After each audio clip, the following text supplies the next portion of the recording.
अस्सलाम वालेकुम। यकीनन आप सब खैरियत से होंगे। कल हमने 5.1 के 4 सवाल डिस्कस किए थे, है ना? Question number 1, 2, 3 and 5। कल हमने सिंपल शेडिंग देखी थी।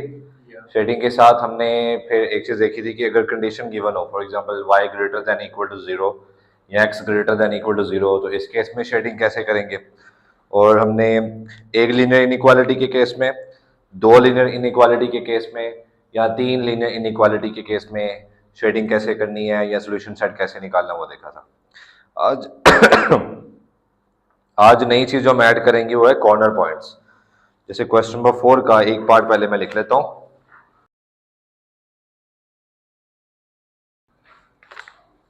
ओके जी, सवाल है graph the solution region of the following system of linear inequalities. ये वही काम है जो कल हमने किया था। And find the corner points in each case. अब ये एक नई चीज है जो हम पढ़ेंगे। इसी में आपको मैं फिजिबल रीजन वाला कॉन्सेप्ट भी बताऊंगा। ओके, जो कल हमने किया था सारा काम पहले वो एज इट इज कर लेते हैं। सबसे पहले हमें क्या चाहिए? Associative equation.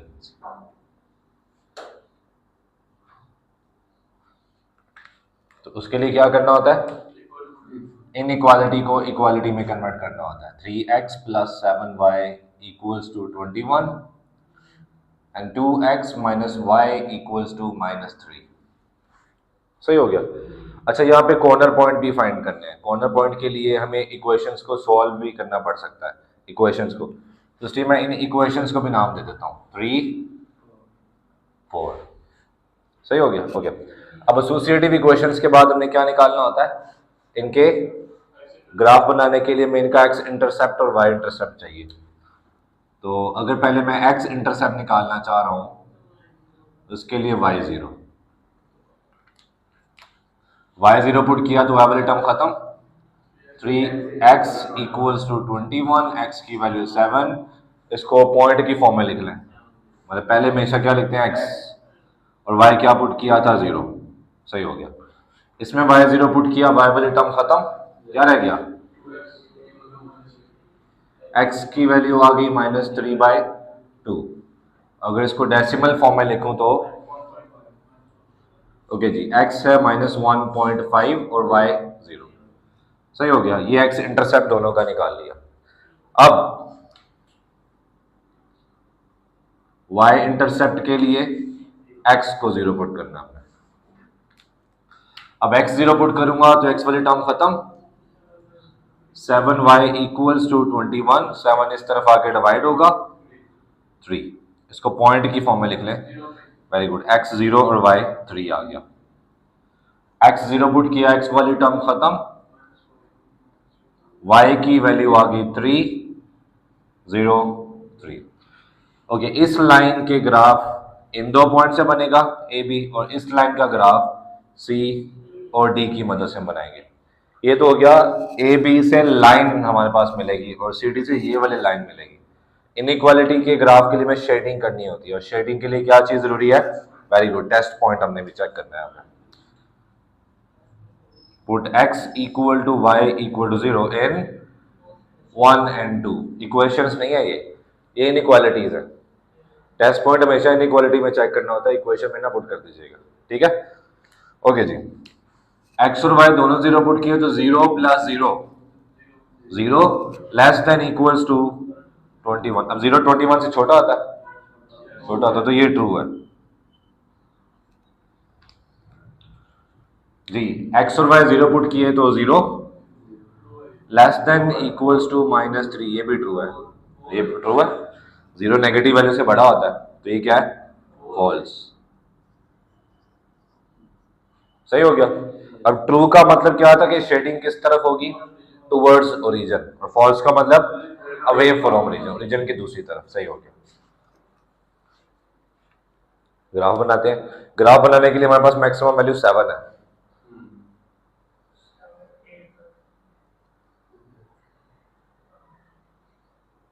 मैं डबल का स्पेसिंग रख रहा हूं, ठीक है?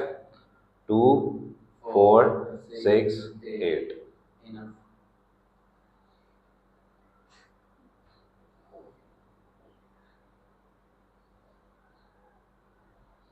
ये जो काम हम कर रहे हैं किसके साथ करना है, स्केल की मदद से। ये सारे स्पेसिंग आपस में क्या होने चाहिए, बराबर। अब एग्जामिनर को पता चल जाए कि हम क्या हमने गैप रखा, क्या स्केलिंग हमने रखी, तो उसके लिए आप लिख सकते हैं 2 4 6 8। बस एक को लिख दें, बाकियों को लिखने की जरूरत नहीं है। ओके जी, पहले ये लाइन ड्रॉ करते हैं पॉइंट ए बी की मदद से। अब अगेन इसमें y 0 है तो y को इग्नोर करें। x पॉजिटिव है कि negative, positive x right left, तो राइट पे 7 कहाँ पे आएगा, 6 और 7 8 के दरमियान ये आ गया। अगेन डॉट लगा के सर्कल करना है, मैं कल भी बताया था, ऐसे ऐसे नहीं करना, इसके नंबर कटेंगे। ओके ये आ गया पॉइंट ए। बी x 0 है इग्नोर करें, y पॉजिटिव है कि नेगेटिव, पॉजिटिव y ऊपर, तो 2 और 4 के दरमियान ये आ गया पॉइंट बी। इन दोनों को ज्वाइन कर दें स्केल की मदद से। ओके जी, रेड, इसका ग्राफ मैं रेड से बना रहा हूं, दोबारा सुन लें। मैं पहले भी बताया था कि मैं डिफरेंट कलर यूज कर रहा हूं, आपको ज्यादा अच्छा समझ आए इसलिए।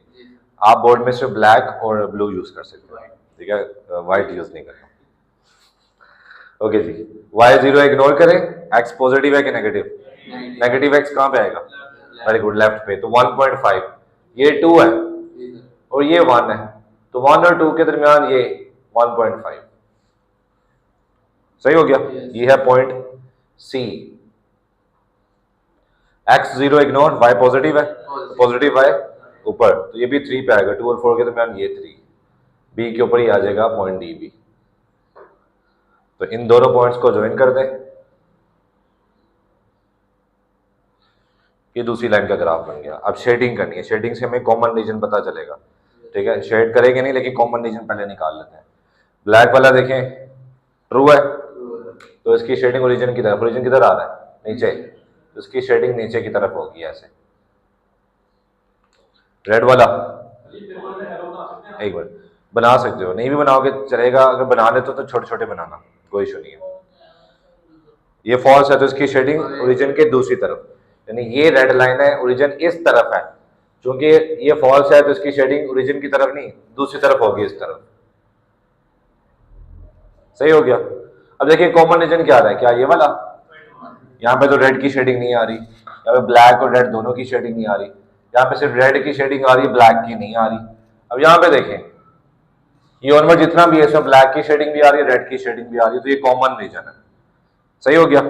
अब कॉमन रीजन है, इसको शेड तो करना है, लेकिन एक चीज देखें यहाँ पे, कल हमने क्या डिस्कस किया था कि ये ऑलरेडी ये y इक्वल टू 0, मतलब ये x एक्सिस का ग्राफ है, x एक्सिस पहले से हमने ड्रॉ किया हुआ है, इसलिए इसकी वर्किंग हम नहीं कर रहे, लेकिन शेडिंग करते हुए हमने देखना है y greater than equal to 0 का मतलब क्या, y पॉजिटिव, इसका मतलब क्या है, पॉजिटिव y। अब y पॉजिटिव कहाँ कहाँ होता है, फर्स्ट क्वाड्रेंट में और सेकंड क्वाड्रेंट में y पॉजिटिव होता है, लेकिन हमारा जो कॉमन रीजन है वो आ रहा है जी सेकंड क्वाड्रेंट में और थर्ड क्वाड्रेंट में। क्या थर्ड में y पॉजिटिव होता है, तो इसलिए इसको शेड नहीं करेंगे, सिर्फ ये वाला पोर्शन जो x एक्सिस से ऊपर ऊपर है वो शेड करेंगे, ठीक हो गया।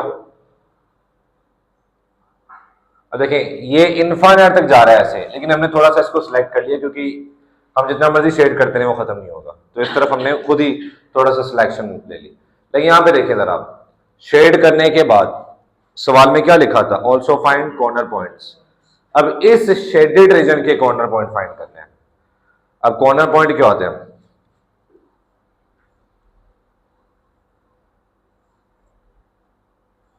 फॉर एग्जाम्पल ये 3 के केस में ये आपका शेडेड रीजन है, फॉर एग्जाम्पल, तो शेडेड रीजन को देखें ट्राइंगल की तरह, ये इसकी बाउंड्री लाइंस है, तो जहां पे बाउंड्री लाइंस इंटरसेक्ट करती है ना, जैसे ये और ये बाउंड्री लाइन यहाँ पे इंटरसेक्ट कर, ये आपके पास कॉर्नर पॉइंट है, ये बाउंड्री लाइन मीट कर रही है, इंटरसेक्ट कर रही है, ये कॉर्नर पॉइंट है, ये कॉर्नर पॉइंट है, बाउंड्री लाइन जहां पे इंटरसेक्ट करे, सही हो गया। ओके देखिए जरा, एक ये बाउंड्री लाइन है और ये बाउंड्री लाइन एक यहाँ पे मिल रही है, तो ये कॉर्नर पॉइंट है, फिर ये और ये बाउंड्री लाइन है हमारा, अगर मैं अलग से बनाऊं तो इस तरह की शेप बन रही है ऐसे, ये बाउंड्री लाइन और ये बाउंड्री लाइन ये मिल रही है, तो ये आ गया पॉइंट सी, ये कॉर्नर पॉइंट है, और पॉइंट बी या डी दोनों एक दूसरे के ऊपर लाई कर रहे हैं, तो ये कॉर्नर पॉइंट है, सही हो गया। क्या बी या डी हमारे पास पहले से नहीं है, एक कॉर्नर पॉइंट ये ऑलरेडी हमारे पास है, पॉइंट सी भी हमारे पास पहले से नहीं है, तो हमें अलग से इक्वेशंस को सॉल्व नहीं करना पड़ रहा है यहाँ पे। तो आप लास्ट में हेडिंग दें,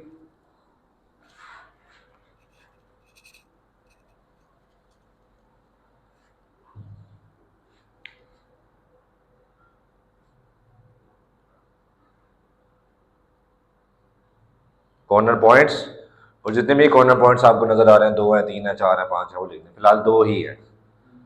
B इक्वल्स टू डी क्या है 0, 3, एक ये कॉर्नर पॉइंट हो गया और एक है C क्या है -1.5 लिख लें या -3/2 लिख लें। हमने डेसिमल में इसलिए कन्वर्ट किया था ना ताकि ग्राफ बनाने में आसानी हो। तो एक कॉर्नर पॉइंट वाला एक सवाल हमने कर लिया, सही हो गया। अच्छा, अगेन यहाँ पे एक चीज़ जो कंफ्यूज करी थी बच्चे को, मैं दोबारा बताता चलूँ कि कॉर्नर पॉइंट क्या चीज़ है। देखिए हमारा शेडेड रीजन क्या है, ये आपको नजर आ रहा है शेड किया हुआ। शेडेड रीजन की जो बाउंड्री लाइंस होंगी बस आपने उनको ऑब्जर्व करना है। देखिए ये कॉमन रीजन आ रहा था लेकिन हमने शेड नहीं किया, तो इसमें हम नहीं देखेंगे, इसको इग्नोर करें आप। और ये देखिए कि एक ये बाउंड्री है, ये बाउंड्री है और ये बाउंड्री है, सही हो गया। अब ये दोनों बाउंड्रीज एक दूसरे को इंटरसेक्ट कर रही है शेडेड रीजन में, तो एक ये कॉर्नर पॉइंट हो गया। ये दोनों बाउंड्रीज एक दूसरे को मिलकर क्या इंटरसेक्ट कर रही है, देखें ये भी कॉर्नर पॉइंट हो गया। कॉर्नर पॉइंट को कॉर्नर पॉइंट के अलावा वर्टेक्स भी कहते हैं। क्लियर हो गया। इसके बाद आगे चलते हैं, इसका एक और पार्ट कर लेते हैं। मैं बॉक्स में पैक कर रहा हूँ, इसका ग्राफ हमने बनाने बस इसको शेडिंग के दौरान देखेंगे। ओके जी, सेम क्वेश्चन, क्वेश्चन नंबर 4 का 5th पार्ट हम देख रहे हैं। तो बताएं सबसे पहले क्या चीज हमें चाहिए, एसोसिएटिव इक्वेशन निकाल लेंगे।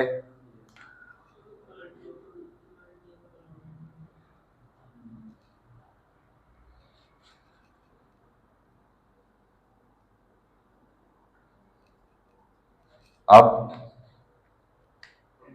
एक्स इंटरसेप्ट और वाई इंटरसेप्ट, तो एक्स इंटरसेप्ट के लिए y0 पुट किया, y वाली टर्म खत्म, x की वैल्यू आ गई 7, y0 पुट किया, y खत्म -3,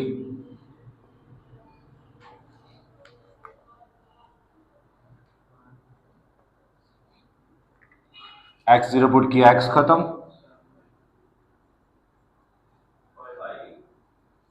x0 y5, अब x खत्म,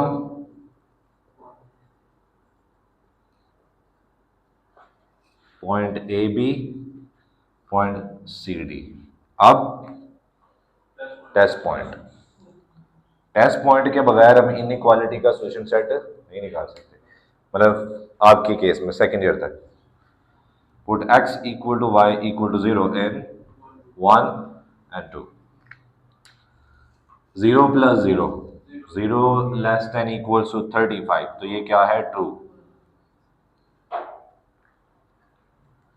0 plus 0 0 less than equal to 3, तो अगेन ये भी ट्रू है। अब ग्राफ बनाते हुए मैक्सिमम वैल्यू 7 है,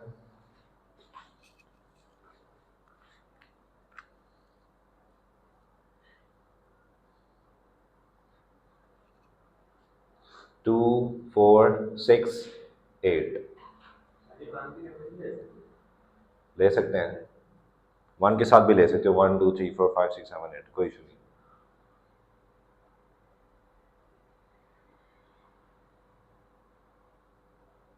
टू 4 6 8, ओके जी, इसका ग्राफ बना रहे हैं। y0 इग्नोर करें, x पॉजिटिव है तो पॉजिटिव x राइट लेफ्ट, तो 6 और 8 के दरमियान ये 7 आ गया, पॉइंट ए। x0 इग्नोर करें, y पॉजिटिव है तो पॉजिटिव y ऊपर, 2 4 और 6 के दरमियान ये 5 आ गया।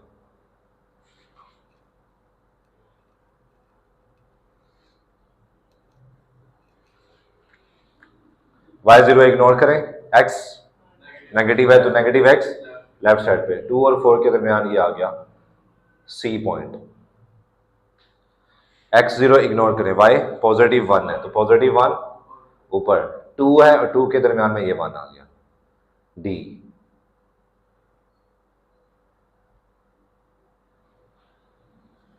अब दोनों ट्रू है, मतलब रेड की शेडिंग भी ओरिजिन की तरफ होगी इस तरफ, और ब्लैक वाले की शेडिंग भी ओरिजिन की तरफ होगी इस तरफ। देखिए कॉमन रीजन क्या आ रहा है, ये सारा नीचे की तरफ सारा, लेकिन हमें इस चीज का ख्याल रखना है एक्स पॉजिटिव, यानी एक्स पॉजिटिव कौन कौन से क्वाड्रेंट में होता है, फर्स्ट में और फोर्थ में। हमारा कॉमन रीजन फर्स्ट में भी आ रहा है, थोड़ा सा सेकंड में भी आ रहा है, थर्ड में भी है, फोर्थ में भी है, लेकिन एक्स चारों क्वाड्रेंट में पॉजिटिव नहीं होता, एक्स सिर्फ फर्स्ट और फोर्थ में पॉजिटिव होता है। तो सिर्फ इस कॉमन रीजन के आप फर्स्ट और फोर्थ क्वाड्रेंट को शेड करेंगे, ठीक हो गया।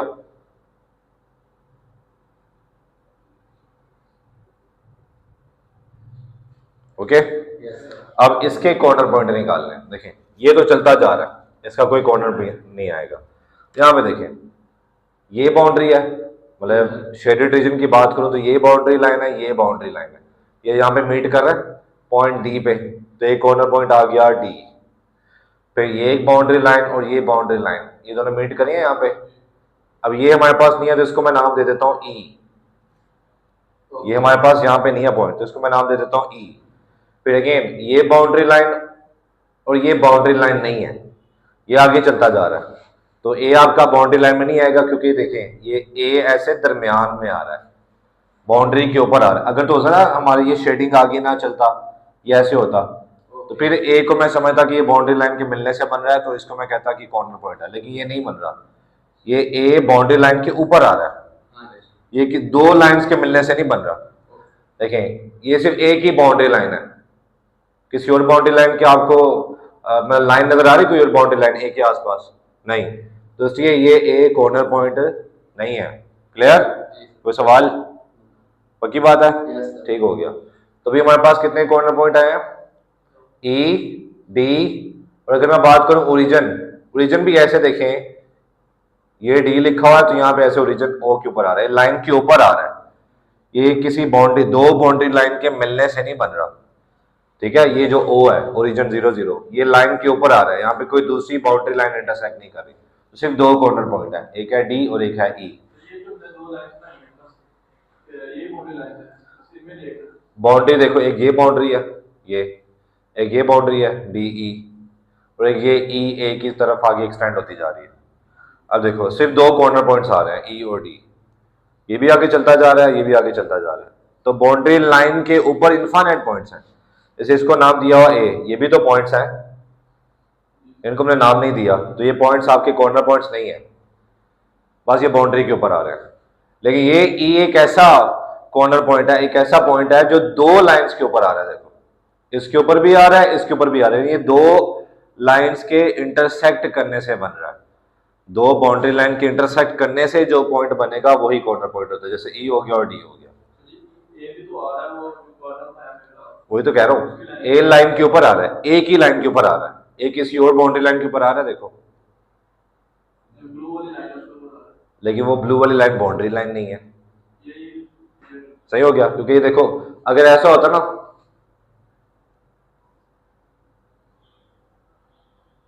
अगर ऐसे शेड किया होता डी, ये ओरिजिन है, ये ई और ये, अगर हमारी शेडिंग ऐसे होती,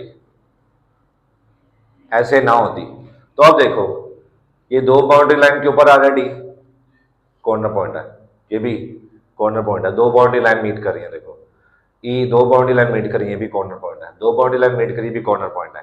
अब ए और ओ भी कॉर्नर पॉइंट होते, लेकिन ये हमारा ऐसा शेड नहीं है, ऐसा शेड है, देखो एक्सटेंड हो रहा है आगे, ये आगे एक्सटेंड हो रहा है, ये बाउंड्री लाइन नहीं है, ये आगे चलता जा रहा है, सही हो गया, डन। चले आगे, भी सवाल खत्म नहीं हुआ, हमने जो कॉर्नर पॉइंट्स निकाले उसमें डी हमारे पास है, ई नहीं है, तो ई कैलकुलेट करना पड़ेगा, फाइंड करना पड़ेगा। या लिख दे 4 ई, ऐसे हाइडिंग दे मार्कर से और सॉल्व कर ले। अब देखिए जरा ई किस किस लाइन के मीट करने से बना, दो ही तो लाइन है, एक ये रेड वाली की इक्वेशन आपके सामने ये है इक्वेशन 4, और एक ये ब्लैक वाली, यहाँ पे ए बी कौन सी है, ये ए बी की इक्वेशन क्या है, इक्वेशन 3। अब दोनों लाइन का पॉइंट ऑफ इंटरसेक्शन निकालना है, तो दो लाइंस का पॉइंट ऑफ इंटरसेक्शन निकालना मतलब दोनों लाइंस की इक्वेशंस को आपस में सॉल्व करके एक्स और वाई निकाल लो। दोनों लाइन की इक्वेशन है, इसको मैं आपस में सोल्व करके जो एक्स और वाई निकालूंगा वो इन दोनों लाइन का पॉइंट ऑफ इंटरसेक्शन ही होगा। पॉइंट ऑफ इंटरसेक्शन यानी जहां पे ये मीट कर रही है पॉइंट ई आ जाएगा। क्लियर हो गया? शुरू करें? चलो, अब अगर मैं सॉल्व करना चाह रहा हूं तो दोनों में एक्स का कोफिशिएंट सेम नहीं है, वाई का कोफिशिएंट भी सेम नहीं है, तो मैं दोनों इक्वेशंस को प्लस या माइनस नहीं कर सकता। ठीक है फिलहाल। फिर एक और मेथड है सब्स्टिट्यूशन। यहां से हम एक्स या वाई की वैल्यू निकाल के यहां पुट कर देते हैं, या फिर यहां से एक्स या वाई की वैल्यू निकाल के यहां पुट कर देते हैं। यहां से एक्स की वैल्यू निकालना आसान है, तो इक्वेशन 4 से मैं एक्स की वैल्यू निकालने लगा। फ्रॉम इक्वेशन 4 माइनस एक्स इस तरफ आके क्या हो जाएगा, प्लस एक्स, और 3 इस तरफ आके क्या हो जाएगा, 3y माइनस 3। ये आ गई एक्स की वैल्यू, इसको पुट कर दें in 3 in equation 3। 5 as it is, x की जगह क्या आ जाएगा यहां पे 3y minus 3 plus 7y as it is equals to 35 as it is. ठीक हो गया? 5 को अंदर मल्टीप्लाई करें, सिंप्लीफाई करें, y निकल आएगा 15y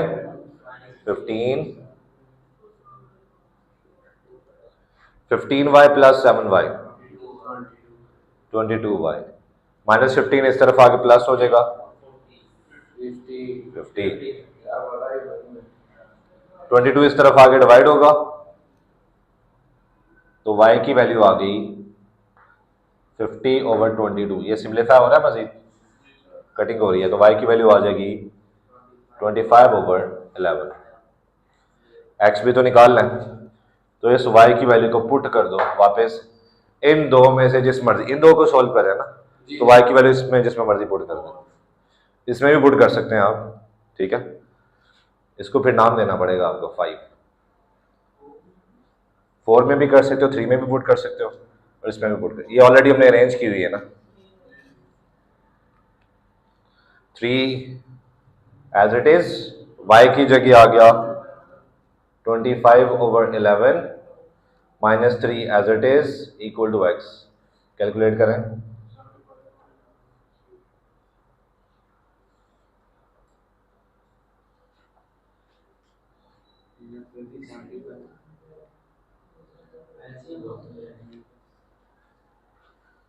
बहुत शुक्रिया आप सबका। यही आ रहा है? ठीक है, x भी आ गया, y भी आ गया, तो हमारे पास e आ गया। e का x क्या है 42/11 और y क्या है 25/11। ये कॉर्नर पॉइंट निकल आया। अब लास्ट में हेडिंग दें